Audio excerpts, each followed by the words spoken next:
नमस्कार दोस्तों, NI30 study में आपका स्वागत है। आज मैं आपके बीच लेकर आ गया हूँ क्लास 12 का दूसरा चैप्टर जो है पोटेंशियल हमारा। इस चैप्टर के अंदर में हम इसके जितने भी इम्पोर्टेंट क्वेश्चन है जो बिहार बोर्ड में पूछे जाएंगे इस बार, उन सारे पॉइंट को एक एक करके डिस्कस करेंगे। आपका 70 मार्क का एग्जाम होगा।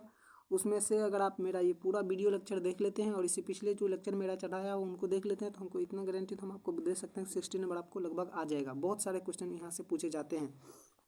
आइए बिना किसी देरी के बढ़ते हैं अपने इस लेक्चर की ओर। तो हमारा यहाँ पर पहला इंपॉर्टेंट क्वेश्चन यहाँ से आता है। अगर ऑब्जेक्टिव में आ गया तो पूछ सकता है यहाँ पर विद्युत विभव एक क्या है? अदिश राशि होता है। तो विद्युत विभव कौन सा राशि होता है? तो विद्युत विभव एक अदिश राशि होता है और इसका SI मात्रक पूछे तो वो क्या होता है? वोल्ट होता है। ठीक, तो पोटेंशियल चैप्टर है और डिफरेंशियल पे हम नहीं जाएंगे क्योंकि डिफरेंशियल क्वेश्चन आने वाला है नहीं। और इसका कुछ रिलेशन है, उन सारे रिलेशन को आपको डिफाइन करके दिखाते हैं। देखिए इसका रिलेशन यहाँ से है, यहाँ रिलेशन पूछ रहा है। इंपॉर्टेंट क्वेश्चन है ये, VVI है, कभी कभी पूछ लेता है। इंपॉर्टेंट क्वेश्चन में ये आएगा, relation between electric field and electric potential. तो इलेक्ट्रिक फील्ड को पहले आपको इससे पहले हम पढ़ा चुके हैं, इससे पिछले लेक्चर में हम पढ़ा चुके हैं। इलेक्ट्रिक फील्ड बराबर क्या होता है? तो वो फोर्स से निकलता था जो होता है 1/4π/4πε0 इंटू Q/R² होता था। ये चीज़ हम इससे पहले पिछले लेक्चर में डिस्कस करके आ चुके हैं। क्योंकि यहाँ पे भी हम आपको बता देते हैं कि फोर्स बराबर होता है क्या है? Q इंटू E होता है। और ये होता है हमारा इलेक्ट्रिक, ये होता है हमारा इलेक्ट्रिक फील्ड होता है ये E बराबर। तो E बराबर अगर आपको E निकालना है तो फोर्स में Q से डिवाइड कीजिएगा। तो फोर्स में तो डबल चार्ज आता था, वहाँ से एक चार्ज कट जाएगा, तो इसीलिए इतना बच जाता था। ठीक, तो इन दोनों के बीच में रिलेशन देखेंगे। और पोटेंशियल बराबर क्या होता है? पोटेंशियल के कोई एक चार्ज लिया जाएगा। क्या लिया जाएगा? एक चार्ज लेगा और वहाँ से जो उसका दूरी रहेगा, किसी मान लीजिए यहाँ से लेकर के यहाँ तक जाना है। एक मिनट हम आपको अच्छा से बता देते हैं। जैसे यहाँ से लेकर के यहाँ पर कोई चार्ज है तो यहाँ से यहाँ तक का जो दूरी होगा उस दूरी को ही नीचा में डायरेक्ट रखते हैं, इसका स्क्वायर और कुछ नहीं करते हैं। तो वी नो डैट V बराबर इलेक्ट्रिक पोटेंशियल होता है। V क्या होता है? इलेक्ट्रिक पोटेंशियल होता है। V बराबर होता है 1/4πε0 Q/R। ये क्या होता है? 1/4πε0। ये किसका फॉर्मूला है? ये फॉर्मूला हो गया आपको V का। ये V बराबर है। तो R के सापेक्ष दोनों तरफ आप अवकलन करने पड़ा। R के सापेक्ष दोनों तरफ अवकलन मत करने का अर्थ होता है डिफ्रेंशिएट करने के लिए। अवकलन का अर्थ क्या होता है? डिफ्रेंशिएशन। तो differentiate with respect to R both side, दोनों साइड डिफ्रेंशिएट करेंगे। पहले इसको हम सॉल्व करने हैं। तो देखिए, तो वहाँ पर क्या दिया हुआ था? V दिया हुआ था। V दिया हुआ था V, और दोनों तरफ डिफ्रेंशिएट कर रहे हैं विद रिस्पेक्ट टू R के। तो डिफ्रेंशिएशन ऑफ 1/4π Q/R। और जब इसका डिफ्रेंशिएशन, ये तो पूरा पूरा कांस्टेंट है तो ये हो जाएगा बाहर, और ये भी Q चार्ज है, ये भी हो जाएगा आपको बाहर। तो बचेगा सिर्फ क्या है यहाँ पर? Differentiation 1/R। 1/R का डिफ्रेंशिएशन क्या हो जाएगा? तो इस R को आप ऊपर ले जाइएगा। इंटीग्रेशन ही रहता तो 1/R का इंटीग्रेशन क्या होता है? log ऑफ R हो जाता। ठीक, उस चीज़ का ध्यान रखिएगा। डिफ्रेंशिएशन है, जैसे ही ये R ऊपर जाएगा तो इसके पावर में 1 आएगा।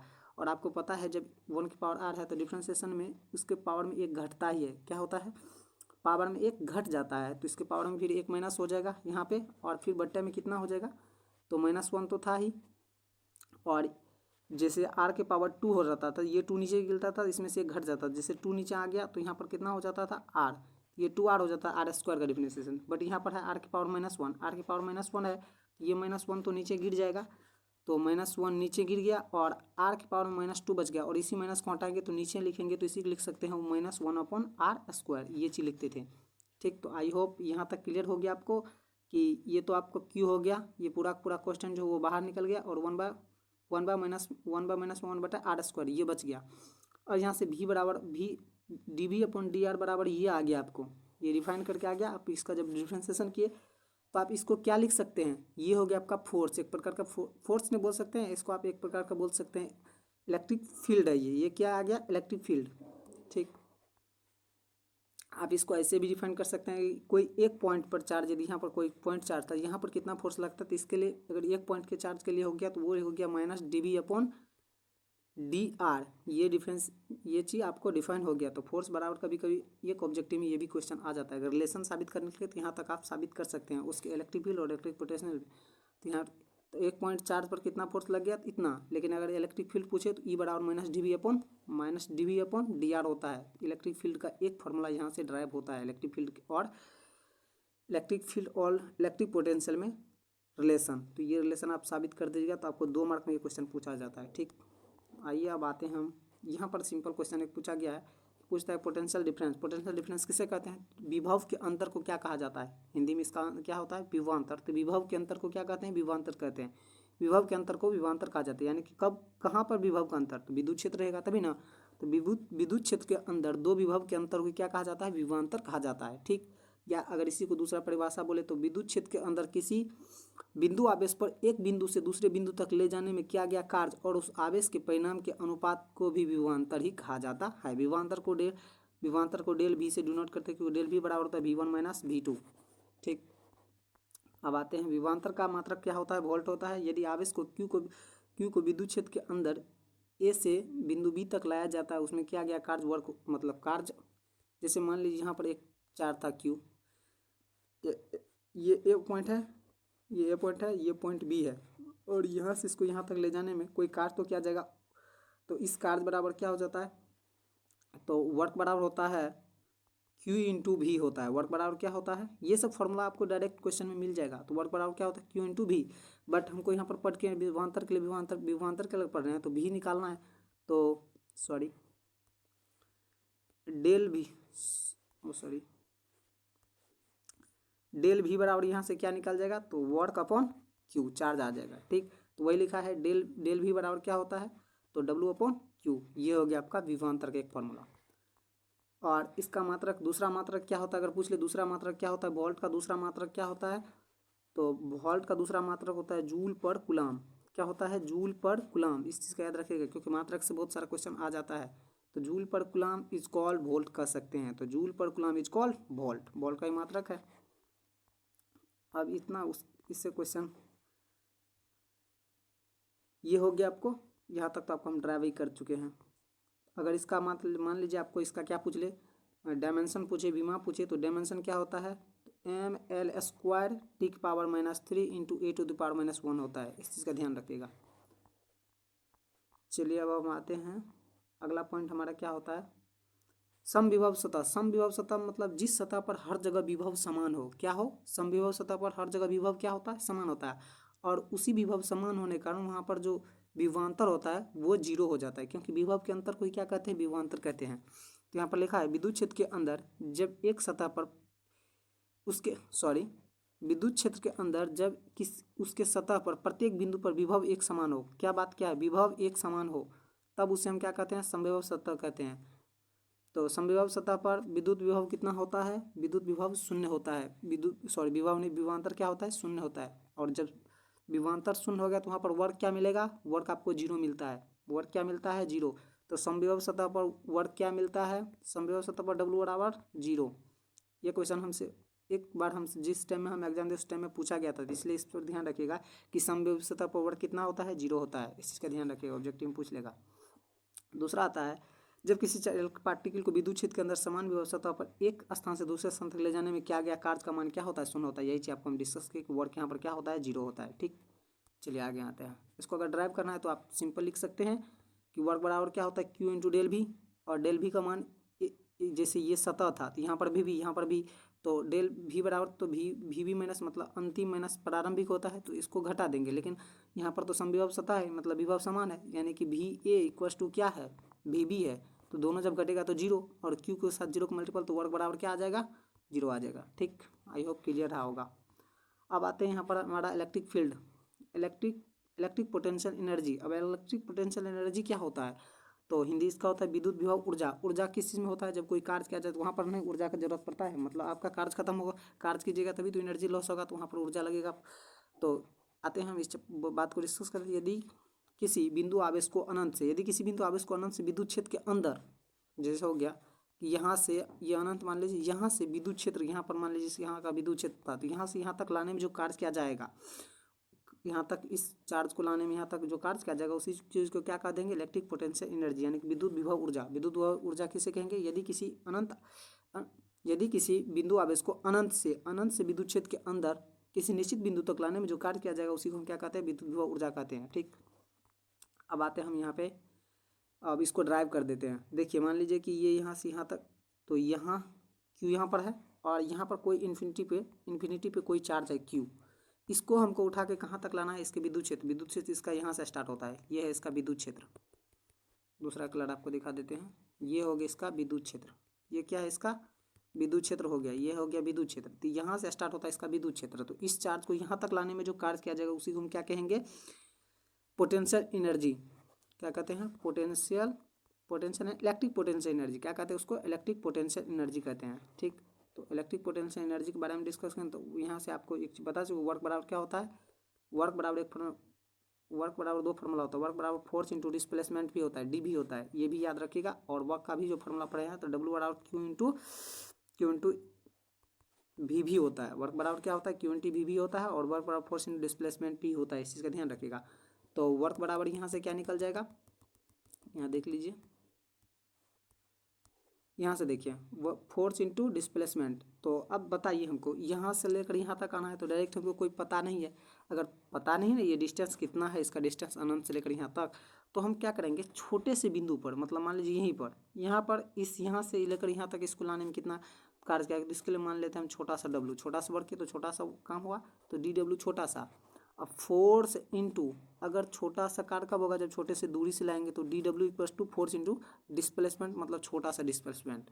ठीक, तो किसके लिए, डी आर के लिए। अब फोर्स बराबर तो आपको पता है, फोर्स बराबर क्या होता है, यहाँ से बता देते हैं, 1/4πε0 into Q1 Q2 upon R square होता है ना। तो ये Q जो है ये हो गया इन्फिनिटी वाला चार्ज, और ये Q है यहाँ पर जो इसका इलेक्ट्रिक फील्ड में एक चार्ज था वो वाला। ठीक, तो यहाँ पर दिया 1/4 फोर्स का हो गया, और किसके रिस्पेक्ट में, आर छोटा सा दूरी था। अब इसका करना क्या है, जब आप डिफ्रेंशिएशन लाने के लिए डी लाने के लिए डिफ्रेंशिएट करते हैं, बट डी को हटाने के लिए इंटीग्रेशन का साइन लेते हैं।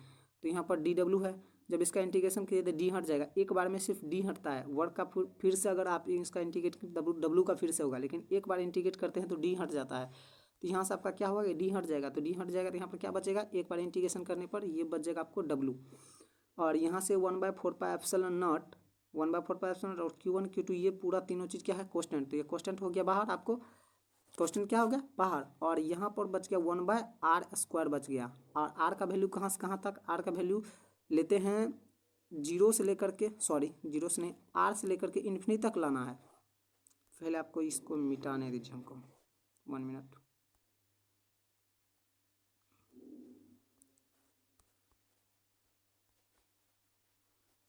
साफ कर देते, उसके बाद आपको हम क्लियर कर देंगे, पूरा ही क्लियर कर देते हैं। ऐसे समझिए कि जैसे कि हमको इंटीग्रेशन कहाँ से कहाँ तक करना था, हमको करना था आर से लेकर के इन्फिनिटी तक। जब इसको आप इसके लिमिट को चेंज कीजिएगा तो इसके पहले निगेटिव साइन लिया जाता है। किस चीज़ का साइन लिया जाता है, निगेटिव का साइन लिया जाता है जब भी आप आर को चेंज कीजिएगा।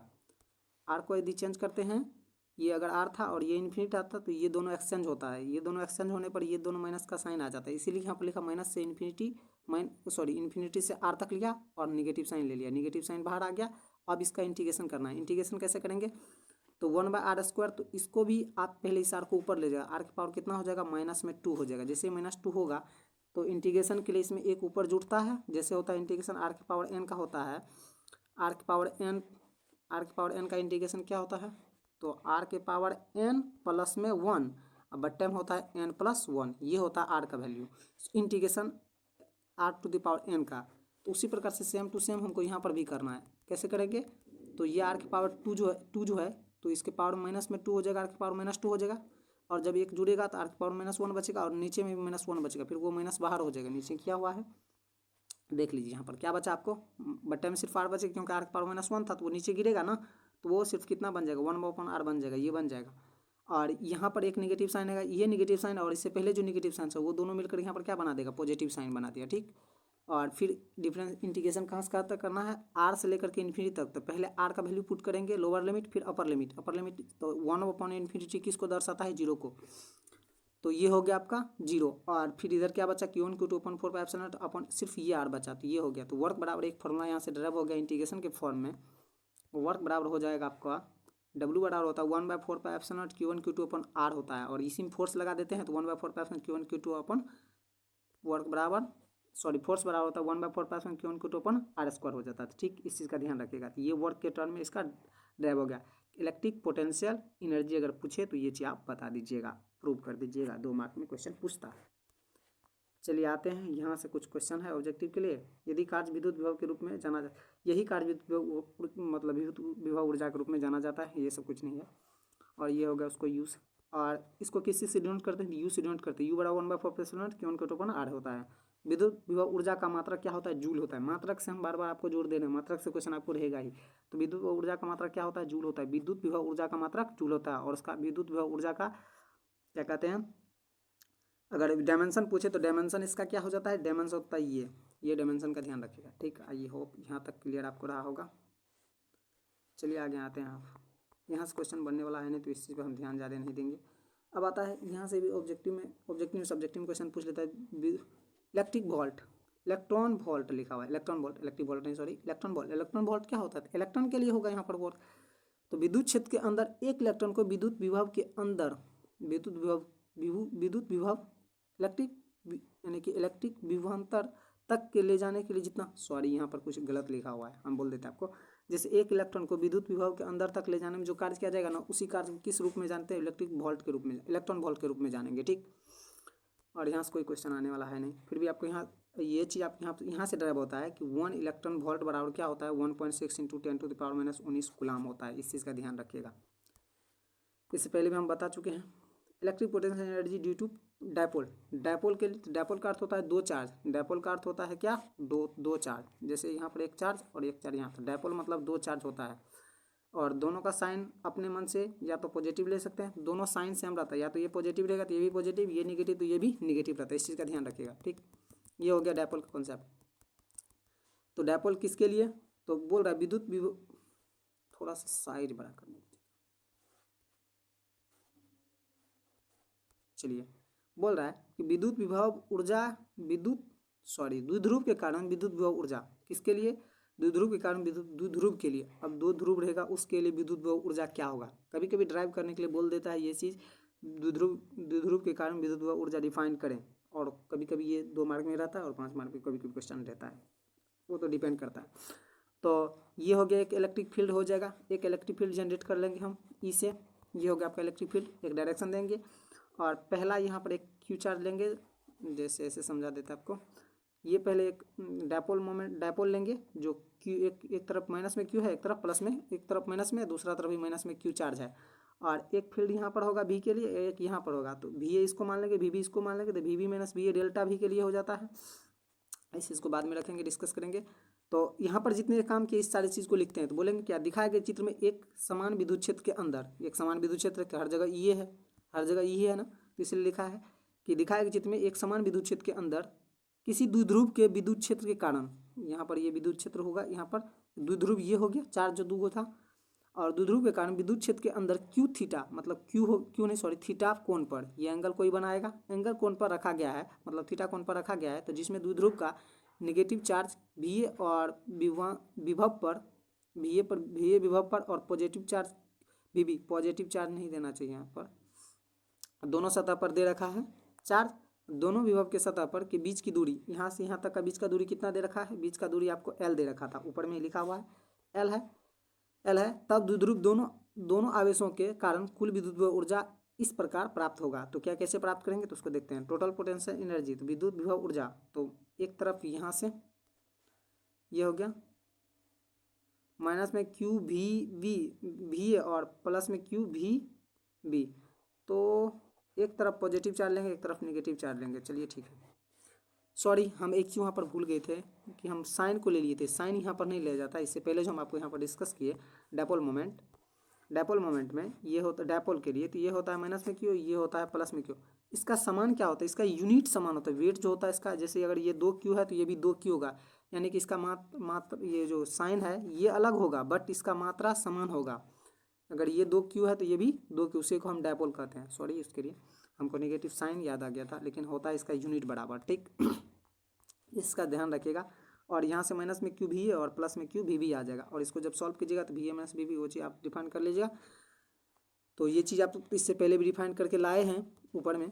तो ये तो क्यू आ गया, भी माइनस भी यानी कि डेल भी है, डेल भी बराबर क्या होता है, E/L, मतलब इलेक्ट्रिक फील्ड और उसका बीच का डिस्टेंस होता है वोल्ट। तो इलेक्ट्रिक फील्ड, अब मान लीजिए कि ये तो एल के लिए है, वो तो एल ऐसे था, तो और इलेक्ट्रिक फील्ड ऐसे था, और यहाँ पर एंगल था, तो ये तो कोई इलेक्ट्रिक फील्ड जो था यहाँ पर तो कुछ एंगल पे होगा, इसीलिए यहाँ पर लिख दिया इसको। और इधर क्या था आपका विद्युत क्षेत्र, तो इसके लिए आपको ये एंगल, ये दूरी अगर डिफाइन करना था, इसके बीच का दूरी L, तो इसको निकालने के लिए यहाँ से यहाँ तक हम कौन सा फॉर्मूला लगाएंगे, एंगल किसके साथ था, इस लाइन के साथ था, तो यहाँ पर कॉस थीटा लगाएंगे। वही हो गया कि माइनस में QED कॉस थीटा, छोटा सा डिस्टेंस के लिए तो D कॉस थीटा हो जाएगा। तो इसलिए यहाँ से आ गया Q into D E cos theta आ गया ये। अब यहाँ से ध्यान दीजिए यहाँ पर, तो यहाँ पर देख लीजिए इलेक्ट्रिक फील्ड बराबर dV अपॉन माइनस dr। तो यहाँ से dr का मतलब डिस्टेंस हो गया, dV का मतलब ये छोटा सा v मतलब अंतिम माइनस प्रारंभिक, उसको घटा लिए और यहाँ से ये आ गया। और यहाँ से इसको जब इसको मल्टीपल कीजिएगा तो VA माइनस VB बराबर E इंटू एल आ जाएगा। ठीक, E इंटू एल आ जाएगा ठीक, E इंटू एल वहाँ पर आ गया। उसके बाद L को हटाने के लिए D cos थीटा लगा दिए। फिर यहाँ से आ गया आपको फाइनल में इसका अगर आंसर पूछेगा तो ये आपको पूछेगा इलेक्ट्रिक पोटेंशियल एनर्जी क्या होता है, तो माइनस में P डॉट ई होता है, वेक्टर के फॉर्म में P डॉट ई होता है। क्रॉस में भी लिखा रहेगा, क्रॉस वाला को टिक नहीं करिएगा, डॉट वाला को टिक कीजिएगा, डॉट के लिए होता है क्रॉस। चलिए अब इसके डिफाइन अलग अलग, जैसे एंगल पे मान लीजिए कभी ऐसे झुका हुआ था इलेक्ट्रिक फील्ड, अब हो सकता है कि ये डायपोल, फिर ये ऐसे भी हो सकता है कुछ ऐसे, तो मतलब 90 डिग्री कभी 0 डिग्री पर, ये डिपेंड करता है एंगल पे, एंगल पे वेरी करेगा वो। और एक चीज़ और पूछेगा कि यहाँ से क्वेश्चन पूछ लेता है कि केस 3 से कि Q बराबर 180 सॉरी थीटा बराबर 180 डिग्री, दोनों तरफ एक दूसरे के विपरीत होगा, एक इधर चल जाएगा एक इधर चल जाएगा। जैसे ये झुका हुआ था तो ये पूरा घूमेगा ना ऐसे, तो ये इधर चल जाएगा ये इधर चलेगा, पूरा 180 डिग्री एंगल बना लेगा। तो वहाँ पर मैक्सिमम वैल्यू होता है, तो पूछेगा इलेक्ट्रिक पोटेंशियल एनर्जी का मैक्सिमम वैल्यू कहाँ पे आता है, तो 180 डिग्री पे आता है। ठीक, अब द्विध्रुव के कारण विद्युत विभव ऊर्जा, द्विध्रुव के कारण विद्युत विभव ऊर्जा, उसी बात को यहाँ पर भी डिफाइन किया गया है। चलिए हम इस चीज़ को डिफाइन उतना ज़्यादा नहीं लेंगे, बट इसको आप एक बार ड्राइव कर देते हैं, क्या पता क्वेश्चन आ जाए। चलिए इसको भी देख लेते हैं। क्या लिखा हुआ है, electric potential due to potence dipole, dipole के लिए इलेक्ट्रिक पोटेंशियल, डायपोल के लिए क्या निकालना है, इलेक्ट्रिक पोटेंशियल। तो इसको क्या करेंगे कि मान लीजिए कि एक यहाँ पर चार्ज है, एक यहाँ पर चार्ज है Q, और एक यहाँ पर प्लस चार्ज ले लेंगे, एक इधर पर माइनस एक यहाँ पर प्लस, यहाँ पर दिख रहा होगा ये वाला। ठीक, तो और फिर इसको किसी एंगल पे ले जाएंगे, ठीक है, और वहाँ से इसको रोटेट करकेंगे, रोटेट कर देंगे। जो चीज़ लिखा हो पहले उसको रीड कर देते हैं। लिखा हुआ है कि दिखा गए चित्र में पॉइंट O द्विध्रुव के मध्य बिंदु पर, मध्य बिंदु है, इसका मध्य बिंदु O हो गया, ये हो गया ना, यहाँ पर ये Q है और ये Q है, तो इसका बीच वाला ये मध्य बिंदु हो गया। मध्य बिंदु का कलर देख लीजिए, ये वाला हो गया आपका मध्य बिंदु। दिखाया गया है जहाँ पर Q कोण पर, सॉरी Q नहीं, थीटा कोण पर R दूरी पर इलेक्ट्रिक पोटेंशियल ज्ञात करना है। किस दूरी पर, ये R दूरी पर, यहाँ ध्यान दीजिए, थीटा एंगल ये दिखा रहा है, थीटा एंगल ये हो गया और इस दूरी पे निकालना है। ठीक, तो दिखाया गया चित्र में PO और PC तक, PO को PC तक बढ़ाया गया, PO तो यहीं तक था, ये देख लीजिए PO जो है कहाँ तक है, यहाँ से लेकर के यहीं तक था, इसको थोड़ा सा आगे बढ़ा दिया, PC तक बढ़ाया, C तक बढ़ा दिया। अब आगे देखिए, और फिर उस पर एक लम्ब डाला गया AC, नीचे से जो ये लम्ब डाला हुआ है ये वाला AC लम्ब डाल दिया उस पर। और यहाँ पर एक सिमिलरिटी ट्रायंगल का यूज करेंगे, सिमिलरिटी जो ट्रायंगल का फॉर्म होता है, तो ये AP जो है ना PC के समानुपाती हो जाएगा और BP जो है ना QD के। अब यहाँ से आते हैं ड्राइव के लिए, तो माइनस Q चार्ज के P बिंदु पर इलेक्ट्रिक पोटेंशियल, तो माइनस चार्ज के लिए तो 1/4 क्यूब अपॉन AP, डिस्टेंस जो था, डिस्टेंस ये है ना AP, ये हो गया आपका A, ये हो गया A और ये हो गया P। तो एक बार इसके लिए, तो ये किससे सिमिलरिटी होगा, तो वो देख लीजिए।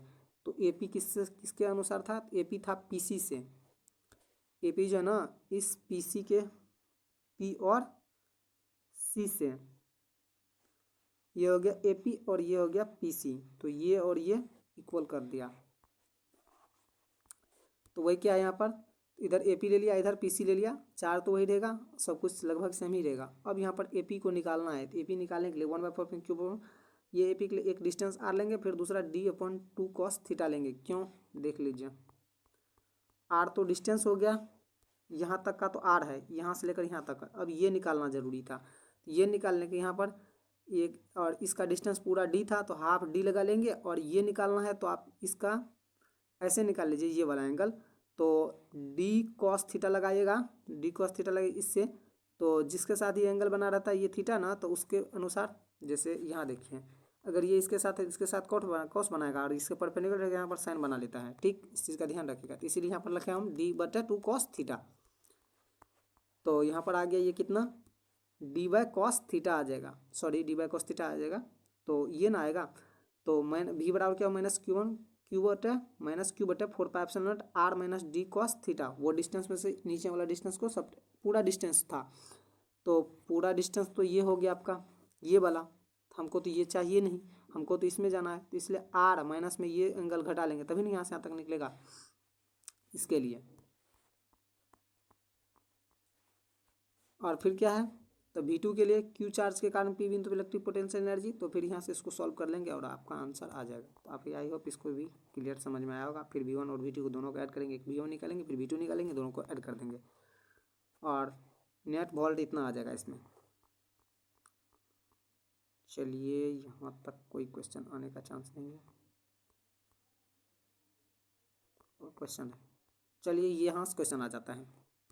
लिखा हुआ है electric field intensity due to dipole, मतलब बोल रहा है विद्युत विभव के कारण विद्युत क्षेत्र की तीव्रता अब निकालना। इससे पहले बोल्ट पढ़े, अब आते हैं तीव्रता के लिए। किस चीज़ के लिए, तीव्रता के लिए।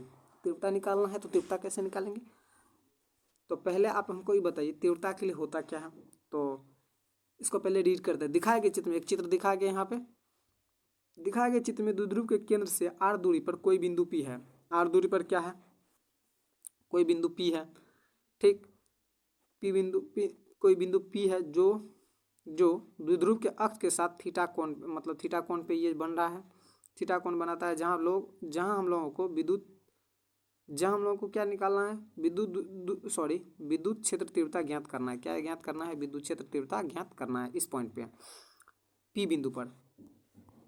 यदि बिंदु P को P1 तक dr विस्थापित किया जाए, P1 को थोड़ा सा आगे बढ़ा देंगे dr तक, तो यहाँ देखिए ये P है, ये एंगल थीटा था जो यहाँ से बना है, तो इसके लिए बनाते हैं। वहाँ पर पूरा फिगर नहीं, यहाँ पर देख लीजिए, ये चार्ज था, इसको कुछ एंगल पे ले लिए, तो यहाँ तक P हो गया। अब इसको थोड़ा सा और, यहाँ तक तो R हो गया, इसको थोड़ा सा और डिस्प्लेसमेंट कर, जिसको हम बोल देते हैं dr या dx भी बोल सकते हैं, आप मान सकते हैं जो भी।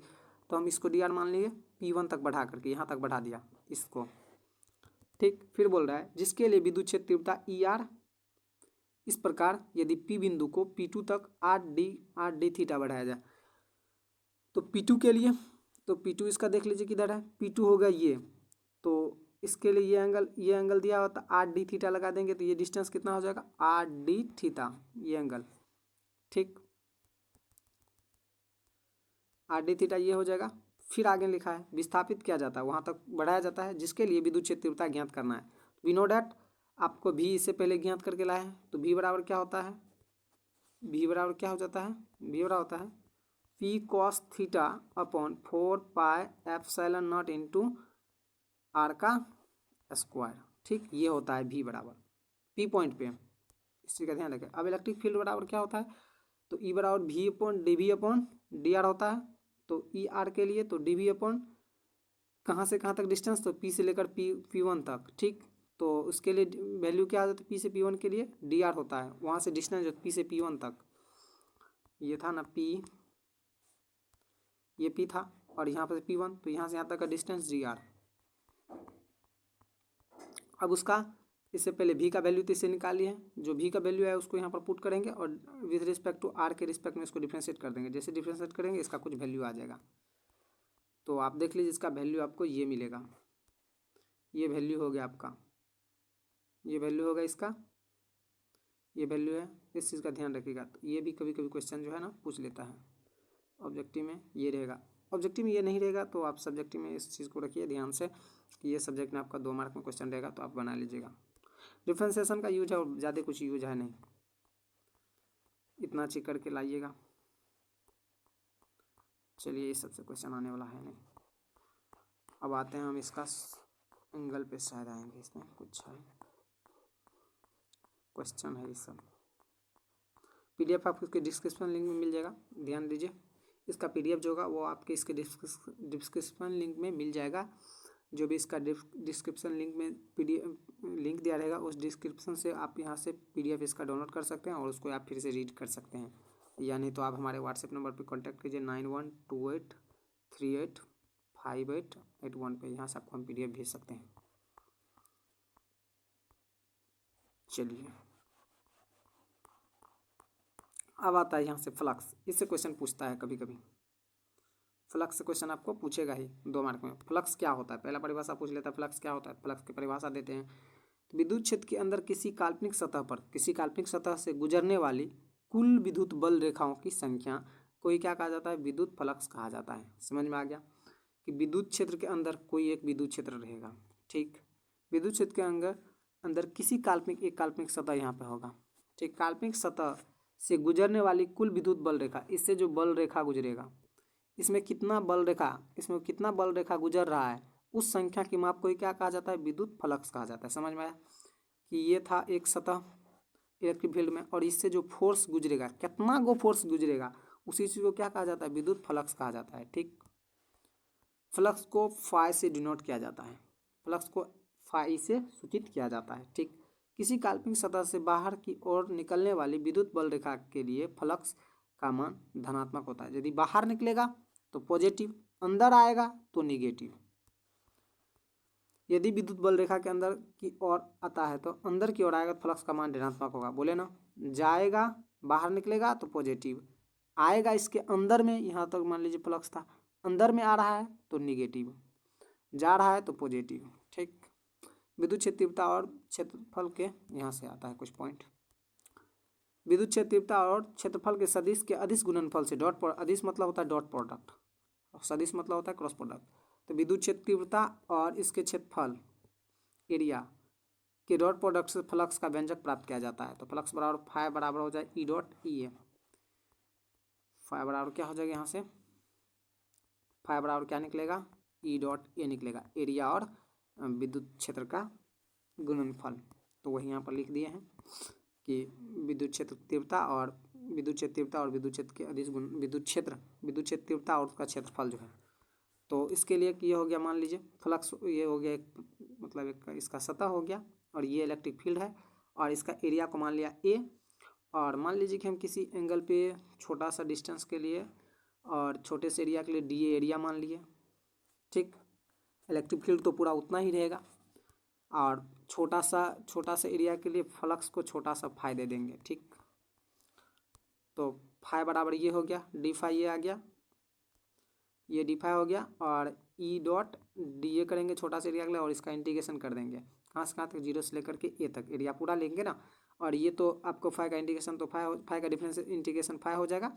इंटीग्रेट जैसे इसको ये तो क्वेश्चन ये बाहर हो जाएगा, डी ए का इंटीग्रेशन क्या होगा, सिर्फ ए आ जाएगा, डी ए का इंटीग्रेशन ए आ गया, फिर इसको डॉट प्रोडक्ट से यहाँ से आ जाएगा। फिर डॉट प्रोडक्ट में क्या होता है, डॉट प्रोडक्ट जब हटता है तो कॉस थीटा का वैल्यू आता है।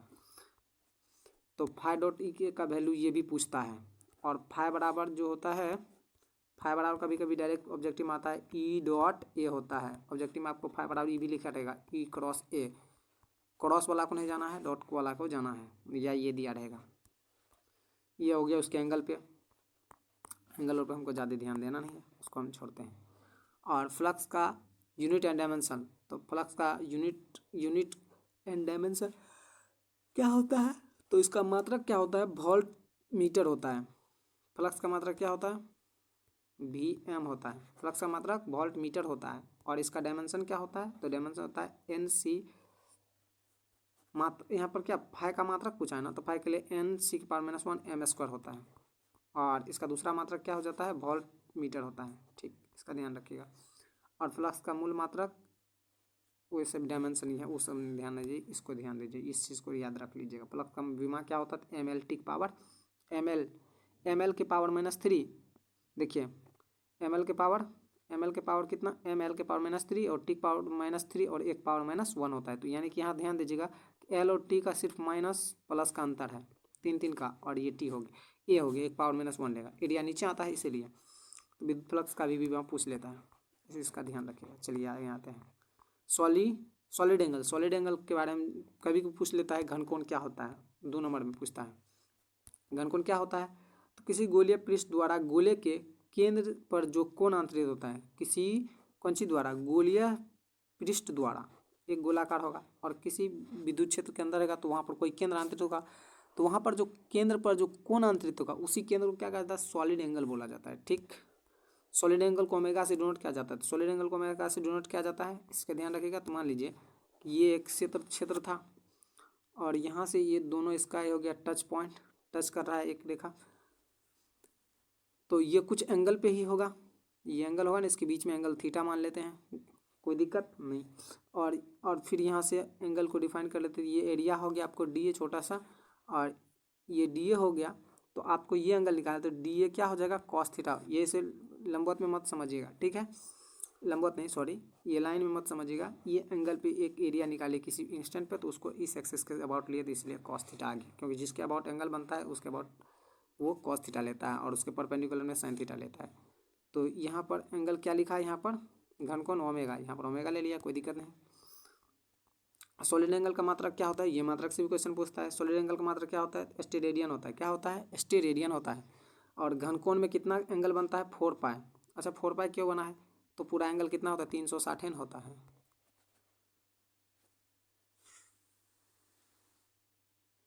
पूरा एंगल कितना होता है, 360। तो यहाँ पर 4 पाई, पाई का वैल्यू कितना होता है, 180 गुना 4, तो 8 चौके 18 चौका 18 36 54 72 18 चौका 720 होता है, यानी कि इसका डबल हो जाएगा। 2 पाई इतना होता है, तो एंगल ये रिपीट करता है, जैसे यहाँ पर हो गया ना, तो एक बार तो ये बना, फिर से रिपीट करेगा, तो एंगल कितना हो जाता है, 4 पाई होता है। ये ऑब्जेक्टिव पूछता है घनकोण कितना होता है, तो ऑब्जेक्टिव बोलिए कितना, 4 पाई होता है। फिर आता है, दिखाया गया चित्र में लंबवत एरिया डी ए हो जाए तो विद्युत क्षेत्र के अंदर एंगल थीटा कौन बनाता है, वो समझ में आ गया, कुछ भी नहीं है। तो एंगल के लिए क्या हो जाएगा, डी ए कॉस थीटा, वो ऊपर में, और अपन में आर स्क्वायर। ठीक, D A cos theta upon R square. यहाँ से ऑब्जेक्टिव में क्वेश्चन आएगा, जो हम आपको बता दिए कि घनकोण क्या होता है, और घनकोण का वैल्यू कितना होता है। घनकोण का वैल्यू 4 पाई होता है, इसका ध्यान रखिएगा, कितना होता है, 4 पाई, इसका याद रखिएगा बस, और ज़्यादा कुछ नहीं यहाँ से। अब यहाँ से आपको वीवीआई क्वेश्चन पूछता है गॉस थ्योरम। गॉस थ्योरम से आपको इस बार एग्जाम में रहेगा ही 100%। गॉस थ्योरम क्या होता है, गॉस थ्योरम के बारे में बोले तो गॉस थ्योरम भी एक प्रकार फ्लक्स पढ़े ना, बस उसी का, बस फ्लक्स में थोड़ा सा इंटरचेंज करेंगे, बस उसी के बाद हो जाएगा। तो किसी बंद पृष्ठ से गुजरने वाली कुल विद्युत फ्लक्स, उस पृष्ठ से संबंध या समृद्ध बोल सकते हैं, संबंध कुल आवेश का 1/ε0 गुणांक होता है। तो फाइ जो होता है, इससे पहले फाइ पढ़े, फाइ जो होता है ना, वो चार्ज के 1/4πε0 मल्टीपल होता है। तो वही बोला, कुल विद्युत फ्लक्स, इसका फाइ जो है वो उसमें कुल आवेश का 1/ε0 का गुना होता है, यही गॉसेस थ्योरम कहता है। तो गॉसेस थ्योरम किस चीज़ का उत्तरदायी होता है, तो बंद पृष्ठ के लिए। किस चीज़ के लिए, बंद पृष्ठ के लिए, इस चीज़ का भी ध्यान रखें। गॉसेस थ्योरम किसके लागू किया जाता है, बंद पृष्ठ के लिए लागू किया जाता है। ऑब्जेक्टिव में पूछ लेता है कई बार, और ऑब्जेक्टिव में ये भी क्वेश्चन आता है कि गॉसेस थ्योरम में क्या होता है, तो गॉसेस थ्योरम के लिए क्या हो जाता है, Q/ε0 होता है। ये बार ये ऑब्जेक्टिव में पूछा गया है, इस बार भी हो सकता है। तो फाइ के लिए क्या होता है, Q/ε0 होता है, इसका ध्यान रखिएगा। ऑब्जेक्टिव में यहाँ से क्वेश्चन आ जाएगा, सब्जेक्टिव में भी आता है। तो पता चला कैसे बंद पृष्ठ है, तो ये एक बंद पृष्ठ हो गया, ठीक, ये Q1 हो गया, चार्ज हो गया, और इधर मान लेते इसका इलेक्ट्रिक फील्ड है, और इसके बीच में एंगल हो गया, तो इधर कोई एरिया लेगा छोटा सा, इसके लिए एरिया डी ए मान लिए। इस छोटा सा एरिया के लिए, पूरा तो बड़का एरिया होगा ना, इसके लिए छोटा सा एरिया के लिए डी ए ले लिए, ठीक। तो छोटे से एरिया के लिए डी ए हो गया, इलेक्ट्रिक फील्ड तो वही होगा। तो फाइ बराबर क्या होता है, E.D.A होता है, इससे पहले भी बताए हैं। और यहाँ पर जो ये होता है, और फिर इसके परिभाषा के अनुसार क्या होता है, Q/1/4πε0 भी होता है, सॉरी Q/ε0 होता है। तो फाइ बराबर क्या होगा, Q/ε0, इस चीज़ का ध्यान रखिएगा। घनकोण से पढ़ के आए, घनकोण में क्या होता है, तो ओमेगा बराबर इतना होता है, सॉरी डबल पृष्ठ हो गया था, सॉरी। चलिए आते हैं हम यहाँ पे, अब इसको कुछ ड्राइव कर देते हैं। जो दिखाया गया चित्र में, किसी बिंदु आवेश Q को चारों ओर एक बंद पृष्ठ है, ये चारों ओर बंद, ये था ना, ये Q था, इसके चारों एक बंद पृष्ठ है, यही बताया यहाँ पे, ठीक। बंद पृष्ठ है जिसके P बिंदु पर विद्युत क्षेत्र तीव्रता E है। P बिंदु है यहाँ पे, ये बिंदु P है, इस बिंदु पर विद्युत क्षेत्र तीव्रता क्या है, E है, ठीक। फिर बोला है, और छोटा एरिया DA जो विद्युत क्षेत्र के साथ कोण थीटा बनाता है, छोटा सा एरिया ये तो ये एंगल कितना बना रहा है, थीटा। आगे विद्युत क्षेत्र तीव्रता का फॉर्मूला इससे पहले ड्राइव करके आए हैं, तो उसका यहाँ पर यूज करेंगे। तो विद्युत क्षेत्र तीव्रता के लिए ये इक्वेशन नंबर 1 मान लेंगे। फिर बी नो डॉट हम लोग जानते हैं कि फ्लक्स बराबर क्या होता है, E dot D A cos theta होता है छोटा सा एंगल के लिए। तो डी ए कॉस थीटा छोटा सा एंगल नहीं, छोटा सा एरिया के लिए। और फिर डी फाई बराबर 1 यहाँ पर ई का वैल्यू रखेंगे तो 1/4 क्यू अपॉन आर स्क्वायर, फिर डी ए कॉस थीटा। फिर इसका इंटीग्रेशन करेंगे। इंटीग्रेशन जैसे करेंगे तो फाई तो बाहर हो जाएगा, डी फाई से डी हट जाएगा तो फाई बाहर हो जाएगा। 1/4 पे एप्सिलॉन नॉट, ये हो गया आपका इसका कांस्टेंट, और चार्ज भी कांस्टेंट, तो इसको बाहर कर लेंगे। और यहाँ पर D A cos theta upon R square है, तो D A upon R cos theta क्या होता है, तो इसको आप ओमेगा से डिफाइन कर सकते हैं। तो ओमेगा आप पढ़ के आए हैं कि ओमेगा और क्या बताए थे, D A cos theta upon R square होता था ना, तो यहाँ पर ओमेगा पुट कर देंगे।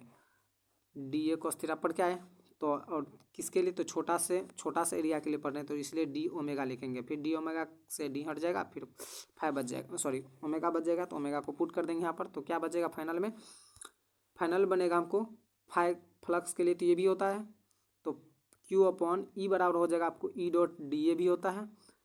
और यहीं से ये ड्राइव होके आया, ये जो हम बताए आपको कि फाइव बराबर क्यू बाय ई नॉट कैसे होता है, तो ये यहीं से ड्राइव होता है। तो ओमेगा को रखेंगे, ओमेगा का वैल्यू कितना होता है 4 पाई, भी बता के आए ना। तो यहाँ से 4 पाई और 4 पाई कट जाएगा, तो बचेगा क्या, क्यू अपॉन ई बच जाएगा। तो वहीं से क्यू अपॉन ई बच जाएगा, ये होता है फ्लक्स। यहाँ से प्रूव करें, अगर गॉसेस थ्योरम प्रूव करने के लिए बोल दिए तो यहाँ से लेकर के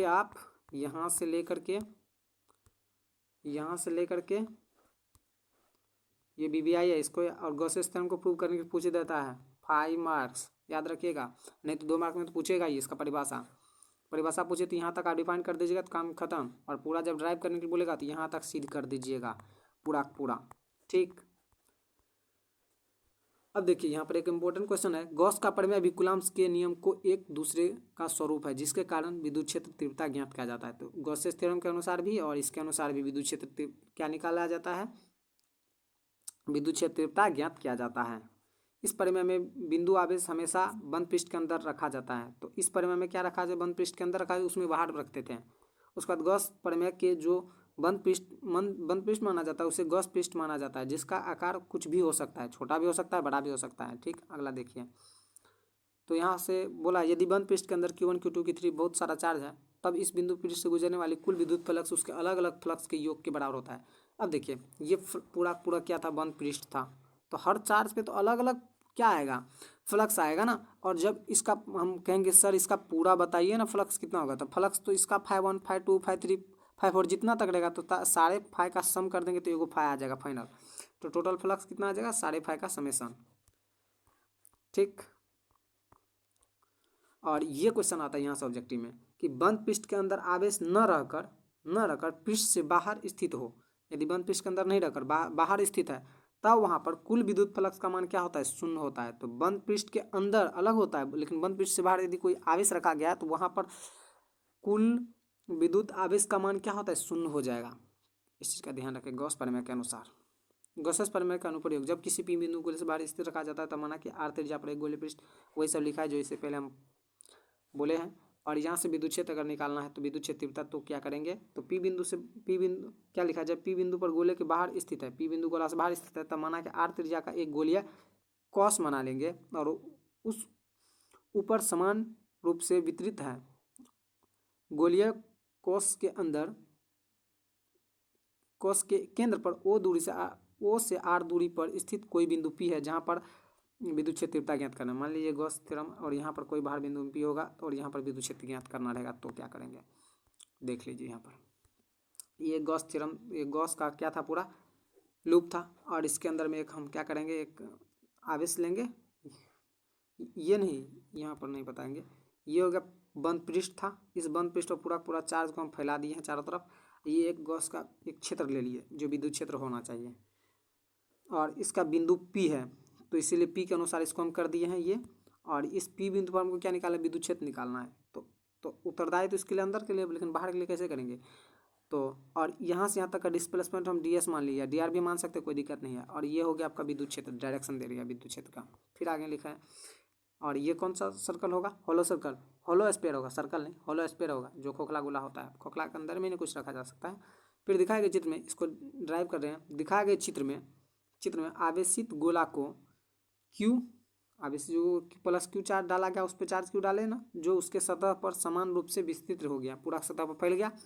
गोला की त्रिज्या r है। गोला के बाहर कोई बिंदु P है जो उसके केंद्र से r दूरी पर स्थित है। ठीक, जहां पर हम लोगों को विद्युत क्षेत्र तीव्रता गॉस के प्रमेय के द्वारा विद्युत क्षेत्र तीव्रता किसके प्रमेय के अनुसार, गॉस के प्रमेय के अनुसार विद्युत क्षेत्र तीव्रता ज्ञात करना है। जब बिंदु पर विद्युत क्षेत्र तीव्रता प्राप्त जिस बिंदु पर विद्युत क्षेत्र तीव्रता प्राप्त करना है उस बिंदु को गोले के केंद्र तक की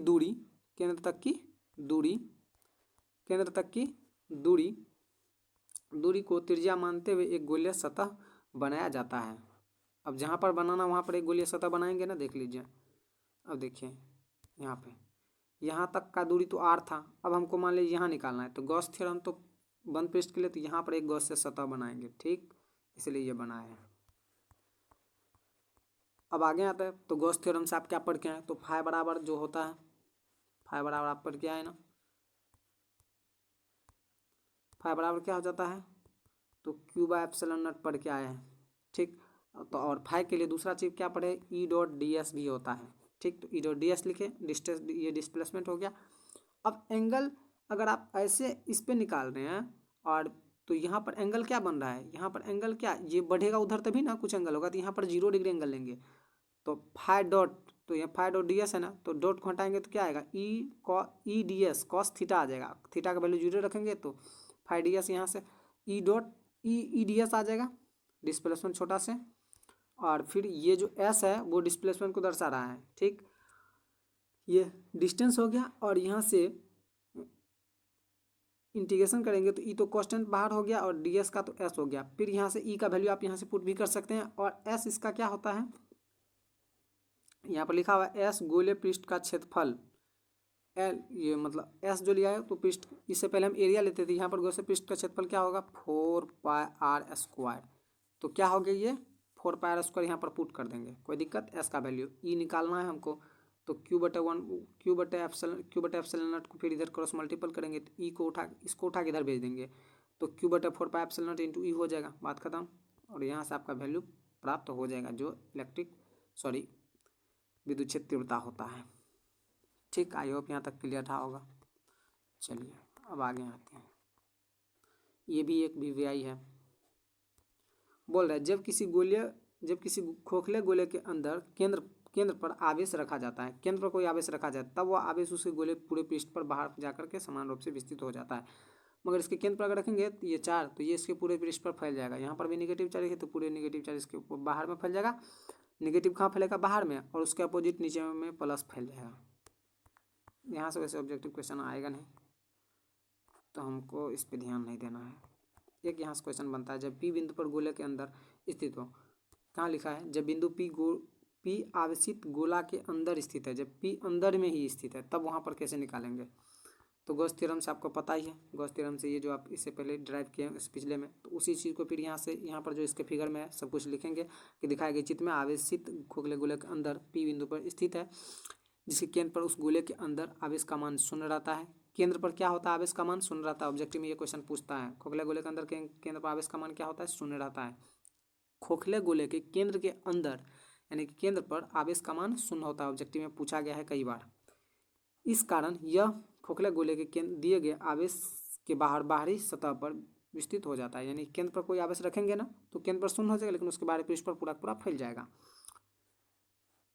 तो चार्ज केंद्र पर क्या होगा, 0 होगा। केंद्र पर तो निकालना है ना, तो केंद्र पर चार्ज क्या हो जाएगा, 0। चार्ज अभी बोला कि केंद्र पर कोई चार्ज रखेंगे और इस केंद्र पर निकालना है हमको कौन सी इलेक्ट्रिक क्या निकालना, विद्युत क्षेत्र तीव्रता निकालना है। तो चार्ज तो इस केंद्र पर 0 हो गया, तो चार्ज को हम 0 रख दिए और ई डॉट तो रखेंगे ही, इससे डिवाइड करेंगे तो ये 0 हो जाएगा। ई डॉट डी एस, तो डी एस का वैल्यू आपको पता है 4πr² होता है। और यहाँ से इधर भाग देंगे इधर, तो इधर तो 0 है तो 0 में भाग देंगे 4πr² से, तो ये वैल्यू भी क्या हो जाएगा 0। तो यहाँ से ई बराबर भी क्या हो जाएगा 0। तो यहाँ से आप दो ऑब्जेक्टिव बनेगा, दो ऑब्जेक्टिव क्या क्या बनेगा कि खोखले गोले के केंद्र पर आवेश का मान 0 होता है और दूसरा विद्युत क्षेत्र तीव्रता भी क्या होता है, 0 होता है। दो ऑब्जेक्टिव यहाँ से बन गया आपका। ठीक, आई होप यहाँ तक क्लियर समझ में आया होगा। अब आते हैं हम आगे। अब ये क्वेश्चन इस पे भी रहता है, किसी आवेशित अनंत लंबाई के छड़ के कारण पी बिंदु पर विद्युत क्षेत्र तीव्रता ज्ञात करना। तो ये भी एक क्या है, लंबाई किस चीज़ के लिए, तो किसी आवेशित लंबाई के, ये लंबाई छड़ और लंबाई, वो तो फिगर बनाया ना, तो एक फिगर बनेगा, एक गॉस का थ्योरम लगेगा यहाँ पर। तो एक लंबाई ले लेंगे, ये हो गया, ये लंबाई एक चार्ज, उस पर क्यू चार्ज पूरा पूरा क्या है, फैला दिए। तो एक चार्ज यहाँ पर रखेंगे उस लंबाई छड़ को, और उस पर चार्ज देंगे तो पूरा इसके चारों तरफ क्या हो जाएगा, फैल जाएगा। और जब चार्ज फैलेगा तो यहाँ पर एक क्षेत्र निर्माण करेगा इस प्रकार से, ये इसका क्षेत्र बन रहा है, फिर ये भी इसका क्षेत्र बन गया, फिर ये क्षेत्र बन गया, ये बन गया। आपको लग रहा है एक सिलेंड्रिकल बन गया, सिलेंड्रिकल होल बन गया, लगता है ना। अब देखिए, और इस बिंदु पर मान लीजिए हमको क्या निकालना है, विद्युत क्षेत्र तीव्रता ज्ञात करना है। तो इसके लिए एरिया को मान लेते हैं छोटा सा dA, और गॉस में लगाएंगे इस सरफेस पर, वो जो एरिया निर्माण क्या है ना, एक बंद पृष्ठ, और Q/L = पाई लीनियर चार्ज डेंसिटी। क्या लीनियर चार्ज डेंसिटी क्या होता है, Q/L होता है ना। तो ये लाइन पर है तो लीनियर चार्ज डेंसिटी हो गया, लाइन पर चार्ज का arrangement linear charge density. Surface पर होता था तो वहाँ पर एरिया चार्ज डेंसिटी, और वॉल्यूम पर होता तो वॉल्यूम चार्ज डेंसिटी होता था वहाँ पर। तो इसके लीनियर के लिए लेमडा से सूचित करते थे इसको। तो वही सब यहाँ पर लिखा गया है, दिखाया गया चित्र में, चित्र जो दिखाया गया उसमें दिखाया गया चित्र में अनंत लंबाई का एक आवेशित छड़ लिया गया है, जिसके कारण पी बिंदु पर विद्युत क्षेत्र तीव्रता ज्ञात करना है। वहाँ पर ज्ञात करना है, छड़ से पी बिंदु की दूरी r है, पी बिंदु की दूरी वहाँ से, क्योंकि जैसे यहाँ पर छड़ था तो ऐसे अति बना रहा था, क्या कहते हैं, गॉस थ्योरम के अनुसार से सतह बना रहा था एक बंद पृष्ठ, और इस बिंदु पर हमको क्या निकालना था, पी निकालना, पी यहाँ पर विद्युत क्षेत्र तीव्रता ज्ञात करना था। तो इसका RN दूरी होगा, क्योंकि एक सर्कल जैसे बन रहा था। इस दूरी से त्रिज्या मानते हुए एक गोलीय सतह बनाया जाता है। तो उस R दूरी मान लेंगे, ये जैसे यहाँ से यहाँ तक पी बिंदु पर निकालते, इस दूरी को मान करके यहाँ से एक गॉसियन सतह बना लेंगे। ठीक, गॉसियन सतह बनाया जाता है जिसकी लंबाई L माना जाता है, यहाँ से यहाँ तक की लंबाई L मान ली, और इस सतह का आकार बेलनाकार होगा। कैसा हो गया था, बेलनाकार हो गया था। पी बिंदु पर विद्युत क्षेत्र तीव्रता E है, और पी बिंदु विद्युत क्षेत्र तीव्रता E है, और क्षेत्रफल सदिश D, ये दोनों एक ही दिशा में है जो बाहर की ओर होगा। तो यहाँ से एक बार और समझा देते हैं आपको कि ये एक लंबाई था, इसके R दूरी, यहाँ से यहाँ तक का R दूरी लेंगे, इस R दूरी को लेकर के एक गॉसियन सतह बनाएंगे। क्या बनाएंगे, गॉसियन सतह बनाएंगे, जो इन्फिनिटी होगा, क्योंकि L भी तो इन्फिनिटी है ये सब, और ये भी इधर इन्फिनिटी। तो ये इन्फिनिटी लंबाई का L हो गया। P बिंदु पर विद्युत क्षेत्र निकालना है, और इधर डायरेक्शन में इसका एरिया क्या होगा, तो dA। और यहाँ पर दोनों का डायरेक्शन सेम है, विद्युत क्षेत्र की दिशा भी और एरिया का भी डायरेक्शन दोनों का सेम है। तो पी बिंदु के निकालने के लिए, और यहाँ का दोनों का जो डायरेक्शन है वो किधर है, बाहर की ओर है। गॉस थ्योरम से आपको पता है, गॉस थ्योरम से क्या पता है, वी नो दैट फाई बराबर जो होता है Q/E0, तो π/Q0 इंटू dA, एरिया निकालेंगे। और ये आकार इसका कैसा बनना है, तो लगना है बेलनाकार बन गया है, तो वही बात क्या था, बेलनाकार आकार का हो गया। अब यहाँ पर आते हैं, इस डॉट पर हटाएंगे तो कॉस आ जाएगा, एंगल वहाँ पे लाइन में ही था तो एंगल यहाँ पर 0 हो गया, तो इसलिए कॉस थीटा का वैल्यू 0 रखेंगे, कॉस 0 डिग्री वैल्यू 1 हो जाएगा। फिर अब एरिया को ही सिर्फ इंटीग्रेट करना है, तो एरिया को सिर्फ इंटीग्रेट करना है, तो एरिया निकाल लेते हैं। तो बेलनाकार का एरिया क्या होता है, तो बेलनाकार का एरिया, इस चीज़ का ध्यान रखिए, बेलनाकार पृष्ठ क्षेत्रफल का पृष्ठीय क्षेत्रफल का एरिया क्या होता है, तो 2πL होता है। तो ये बस ये आपको याद रहना था, अगर ये याद रहता तो आप इस क्वेश्चन को बना लेते हैं। तो Q/ε0 इक्वस टू कितना हो जाएगा, ये तो E का वैल्यू उतना रख देंगे, और फिर एरिया का वैल्यू यहाँ पर रखेंगे, और यहाँ से विद्युत क्षेत्र तीव्रता निकाल लेंगे, इसको डिवाइड कर देंगे इधर, बात खत्म। तो आपको फाइनल में विद्युत क्षेत्र तीव्रता क्या हो जाएगा किसी लंबाई पे, तो 1/2πε0 इंटू Q/RL। ठीक, आप यहाँ तक क्लियर समझ में आओगे। ये क्वेश्चन आपको इंपॉर्टेंट हो गया लंबाई के लिए। हो सकता है कभी कभी किसी एरिया पे जैसे मान लीजिए सरफेस पे भी पूछ लेता है, इस पर भी एक क्वेश्चन होता है। और यहीं से एक क्वेश्चन दे दिया डायरेक्ट ही, यहाँ से क्या दिया है, यदि इतना लंबाई है Q/L चार्ज पर लेंथ पर, तब E बराबर क्या होता है, लेमडा बटा, वो डायरेक्ट लिख दिया है। तो Q का वैल्यू यहाँ पर लिख दिया, जैसे अभी लेकर आए ना, E बराबर होता है 1/2πε0 इंटू Q/L R था, तो एल अपॉन आर को क्या निकाल लेंगे, ये होता है लेमडा के बराबर, तो इसलिए यहाँ पर लेमडा लिख दिया और ये यहाँ पर रख दिया। आई होप यहाँ तक क्लियर समझ में आया होगा। अब होता है यहाँ पर अनंत लंबाई वाले आवेशित समतल चादर, ये क्वेश्चन भी पूछ लेता है, या तो वो पूछेगा या तो ये भी पूछ लेता है। ये सब क्वेश्चन है 5 मार्क का, जो भी क्वेश्चन है ये 5 नंबर का क्वेश्चन है, पूछेगा तो 5 मार्क, नहीं पूछेगा तो कोई बात ही नहीं।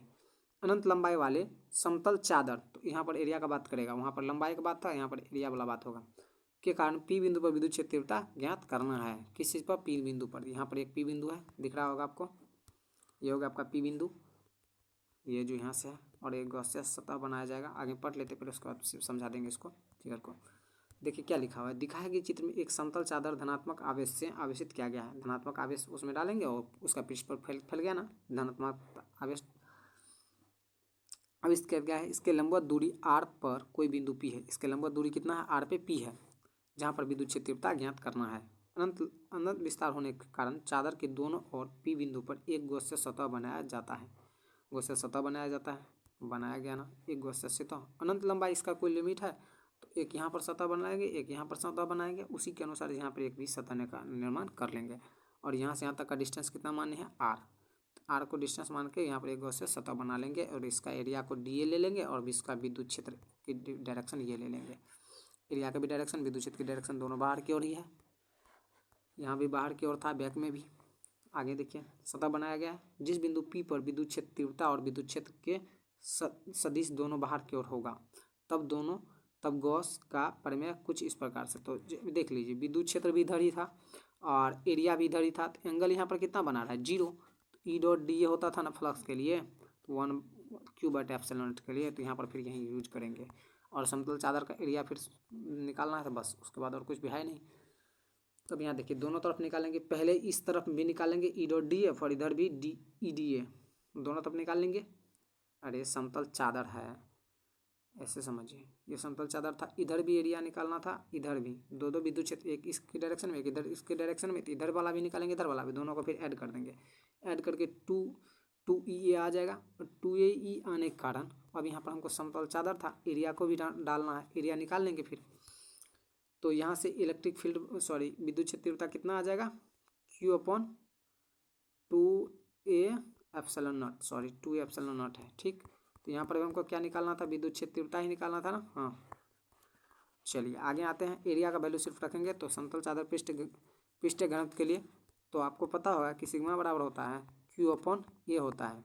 तो यहाँ से एरिया का वैल्यू क्या आ जाएगा, एरिया का वैल्यू यहाँ पर पुट करेंगे अगर, तो ये इधर जाएगा और ये इधर आ जाएगा, तो Q/σ आ जाएगा, वो पुट कर देंगे।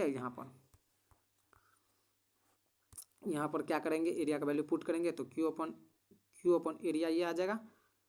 ये जो अभी E बराबर निकाले आप, Q/2ε0 इंटू ए, तो ये किसको दर्शा रहा है, ये दिखा रहा है ना सिग्मा को, तो सिग्मा यहाँ पर पुट कर देंगे, तो E बराबर क्या आ जाएगा, σ/2ε0।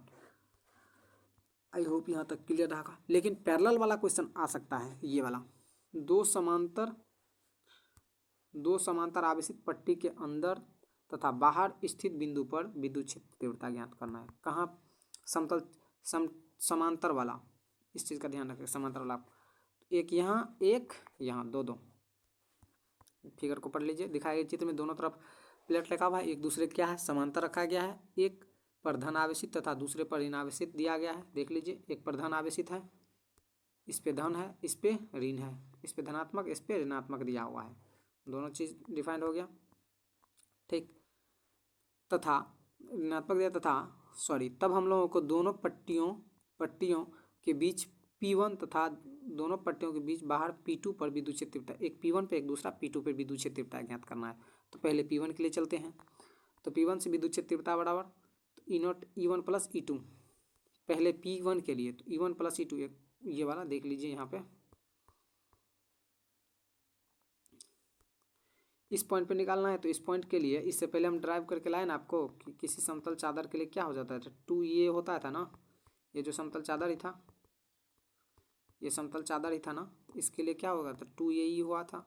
ठीक उसी प्रकार से यहाँ पर भी समतल चादर तो E1 प्लस E2, दो गो होगा तो E1 प्लस E2, और दोनों का एरिया तो सेम ही था, तो सिग्मा भी दोनों पे सेम रहेगा। और नीचे में ये तो कांस्टेंट का वैल्यू तो कांस्टेंट सेम रहेगा। तो इसको जब रखेंगे तो ई नॉट का वैल्यू कितना आएगा, तो सिग्मा अपॉन एप्सिलॉन नॉट पहले वाला का। फिर P2 के लिए चलेंगे दाहिने, और ये हो गया।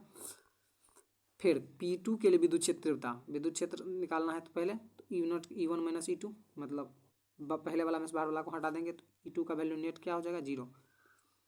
अब दोनों प्लेट के बाहर बिंदु क्षेत्र 0 होता है, सॉरी O क्षेत्र होता है बाहर में।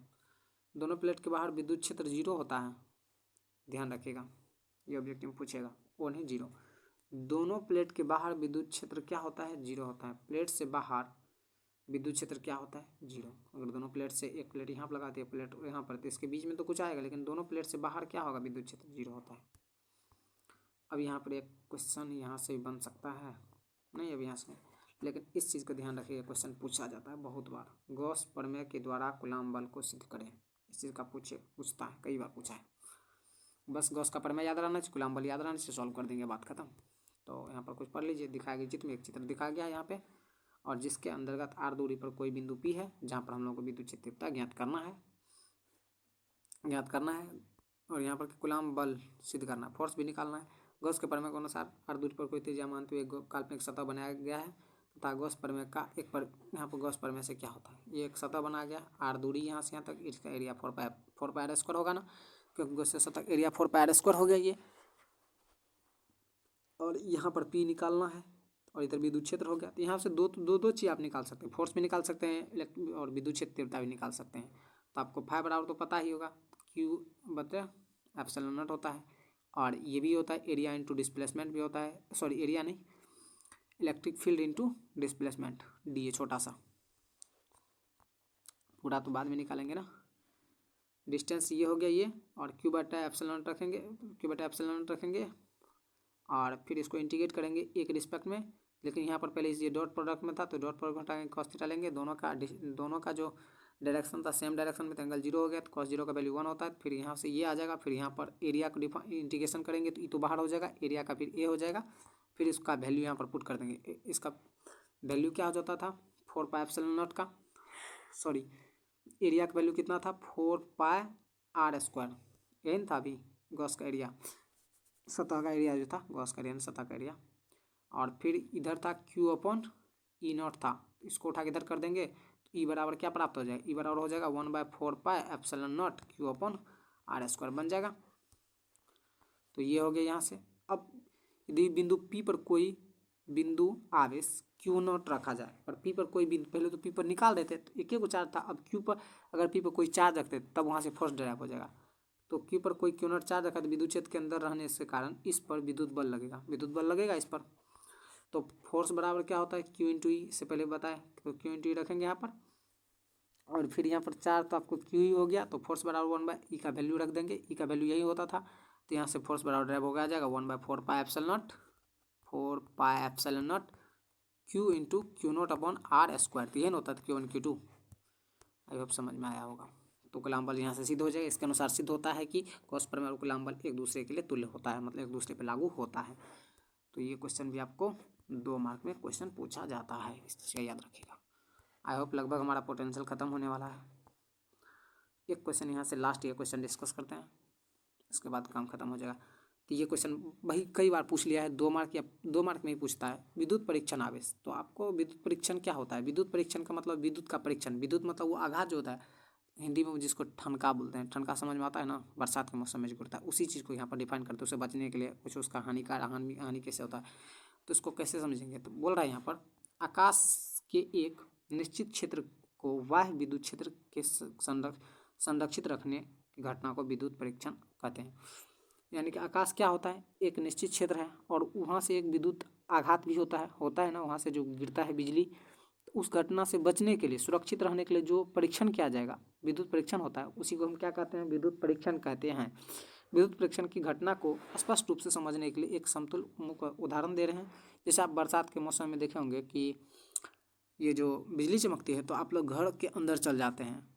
तो क्यों चल जाते हैं, क्योंकि घर पे बहुत कम बिजली गिरने का चांस रहता है। बिजली कहाँ गिरता है, जहाँ पर उसको करंट मिलता है। जैसे एक है एक है पॉजिटिव चार्ज, दूसरा है नेगेटिव चार्ज। अट्रैक्ट कब करेगा? जब इसका सेम जाति मिलेगा तभी ना, ये कहीं पर थोड़े गिर जाएगा। जाति मिलेगा इसका तभी ये वहाँ पर जाकर के न्यूट्रल होने का चांस करता है। जैसे हम लोग बाहर होते हैं तो हम लोग का मान लीजिए बॉडी है, तो हम लोग की बॉडी में इलेक्ट्रॉन रहता है, ठीक है और ये प्रोटॉन है, तो ये दोनों यहाँ पर इंटरेक्ट करने की कोशिश कर रहे हैं, इसलिए यहाँ पर इस शरीर पर ठनका गिर जाता था आदमी के। या वृक्ष, और वृक्ष में भी करंट लगता है, देखे होंगे, क्योंकि वहाँ पर पानी है, पानी का मात्रा मॉइस्चर रहता है, जिसके कारण वहाँ पर भी करंट लगता है। तो हम लोग को इसी से बचना है। तो क्या करते हैं अपने लोग, घर के अंदर आ जाते हैं बरसात के मौसम में, या कार और में बैठे रहते हैं तो कार के अंदर में ही, क्योंकि कार के अंदर में रहने पर वो एक बंद है, अगर लूप बंद है तो उसके अंदर में कोई फोर्स लगेगा ही नहीं, अंदर उसको कोई फोर्स नहीं लगेगा, यानी कोई चार्ज नहीं आएगा। उसी चीज़ को यहाँ पर डिफाइन करते हैं।